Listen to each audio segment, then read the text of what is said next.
প্রিয় দর্শক, আমি এই মুহূর্তে উপস্থিত হয়েছি চৌরাস্তা বাজারে। দেখতেই পাচ্ছেন কিছু দেশীয় প্রজাতির বিভিন্ন মাছ, যে মাছের পেটে প্রচুর পরিমাণ ডিম রয়েছে। প্রতিটা মাছের পেটে ডিম।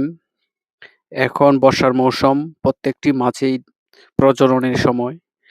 সেই ডিম সহ মাছ বাজারে এনে তারা 500 টাকা কেজি বিক্রি করছে। দাম কত ভাই? মাছের কত কেজি দাম?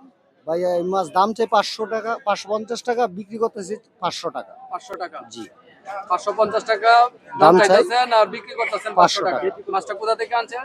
মাছটা এখানে আইছিল, মানে এলাকারই আমাদের জুগার হাওরের মাছ। যুগের হাওরের না? জি, এখানে রিংজাল দিয়ে মাছ আনছে, রিং জালের মাছ না? রিংজালের মাছ। ও আচ্ছা, আচ্ছা। আপনার বাসা কোথায়? আমার বাসা হয়েছে গাঙ্গাই। টাঙ্গাইল। জি, আচ্ছা আচ্ছা, প্রিয় দর্শক, এখানে জানতে পারলাম যে সেই মাছগুলা রিং জাল দিয়ে মেরেছে।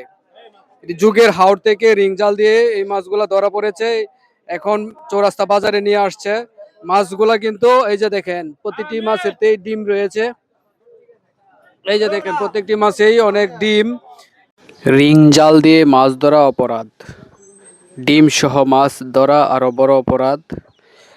আমি জেলা উপজেলা প্রশাসনের দৃষ্টি আকর্ষণ করছি আইনত ব্যবস্থা নেওয়ার জন্য বিভিন্ন হাওরে